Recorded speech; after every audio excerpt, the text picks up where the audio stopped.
Oke, assalamualaikum warahmatullahi wabarakatuh. Perkenalkan, nama saya Wulan Hayudianing Tias, NIM 1520112.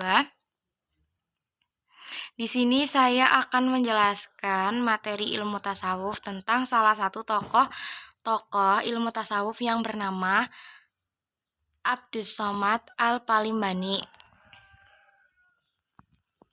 Abdus Somad Al-Palimbani adalah salah seorang tokoh sufi, penulis kitab-kitab sufi yang berasal dari Palembang. Abdus Somad Al-Palimbani lahir pada 1116 Hijriah atau 1704 Masehi dan beliau wafat pada 1203 Hijriah dalam usianya 85 tahun di Palembang. Lalu tentang nama lengkap Syekh Al-Palimbani ini tercatat dalam sejarah ada 3 versi nama. Yang pertama, seperti yang diungkapkan dalam ensiklopedia Islam, dia bernama Abdus Somad Al-Jawi Al-Palimbani. Dan yang versi kedua itu merujuk pada sumber-sumber Melayu, sebagaimana ditulis oleh Asyumardi Azra dalam bukunya bernama Al-Palembani. Sementara versi terakhir atau versi ketiga itu ditulis oleh tulisan Rektor UI tentang nama lengkap Syekh Al-Palimbani ialah Sayyid Abdus Al-Somad bin Abdurrahman Al-Jawi. Dari ketiga nama itu yang diyakini sebagai nama Abdus Somad, menurut Asyumardi itu nama terakhir yang disebut Syekh Abdus Somad. Lalu bagaimana Abdus Somad Al-Palimbani memahami atau mempelajari ilmu tasawuf dan apa saja karya-karyanya? Beliau banyak mempelajari ilmu tasawuf dari buku-buku Syekh Abdurrahman bin Abdul Aziz Al-Maghribi dan Syekh Abdul Rauf Al-Jawi Al-Singkili atau biasa disebut dengan Syekh Abdul Rauf Singkel dan Samsuddin As-Samatrani. Ilmu suluk dipelajari dari Syekh Muhammad As-Saman. Sementara itu, ilmu tauhid dikajinya dari kitab Syekh Mustafa Al-Bakri. Menginjak remaja,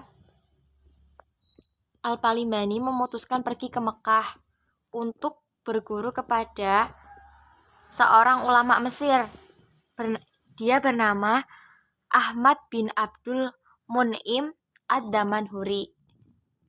Lalu karya-karyanya itu ada kitab Hidayatus Shalihin, ada Nasihah Al-Muslimin, dan sebagainya.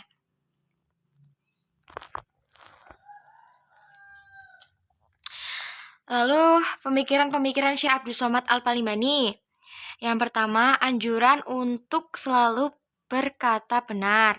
Yang kedua, mengikhlaskan seluruh amal hanya kepada Allah Ta'ala. Yang ketiga, tidak menunda-nunda menyucikan hati. Perkataan pertama ini secara lengkap berbunyi, maka setengah daripada perkataan radhiyallahu anhu jadikanlah pakaian oleh kamu akan benar di dalam segala perkataanmu.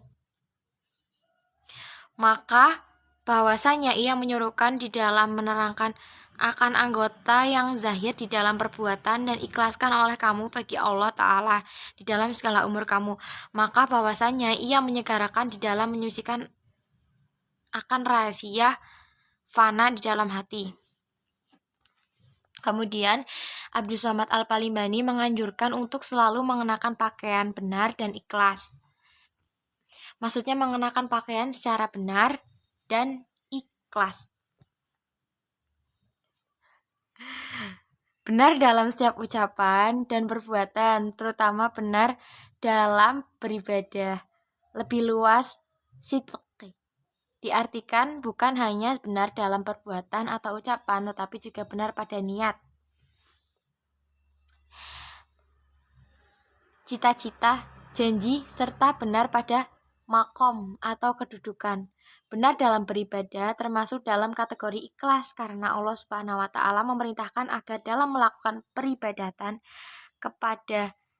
kepadanya dilakukan dengan ikhlas, sedangkan ikhlas adalah niat yang benar terhadap Tuhan semesta alam. Kemudian kontribusi beliau di dunia tasawuf dan di luar tasawuf. Salah satu kontribusi besar Syekh Abdus Somad Al-Palimbani adalah upayanya memperkenalkan tasawuf dengan perspektif baru atau neo-sufi. Dalam hal ini ada dua karya penting Syekh Abdus Somad Al-Palimbani, yakni kitab Hidayatus Sholihin dan Syair Al-Sholihin. Masing-masing merupakan penjelasan dari sang penulis tentang dua kitab karangan Hujatul Islam, Imam Al-Ghazali, yakni Hidayatus Al-Hidayah dan Lubab Ihya Ulum Ad-Din. Karya-karyanya ini dapat menjadi panduan yang tepat bagi mereka yang ingin belajar tasawuf. Syekh Abdus Somad Al-Palimbani piawai dalam memadukan tasawuf akhlaki Imam Al-Ghazali dan tasawuf falsafi dari Ibnu Al-Arabi. Kemudian di luar dunia tasawuf, menurut Azra, ulama besar asal Sumatera Selatan ini juga berperan menyebarkan ideologi anti penjajahan. Syekh Abdus Somad Al-Palimbani diketahui ikut menyerukan jihad terhadap Belanda yang menindas kaum muslim di seantero Nusantara. Itu saja yang dapat saya sampaikan, kurang lebihnya saya mohon maaf. Wabillahi taufiq wal hidayah. Wassalamualaikum warahmatullahi wabarakatuh. Terima kasih.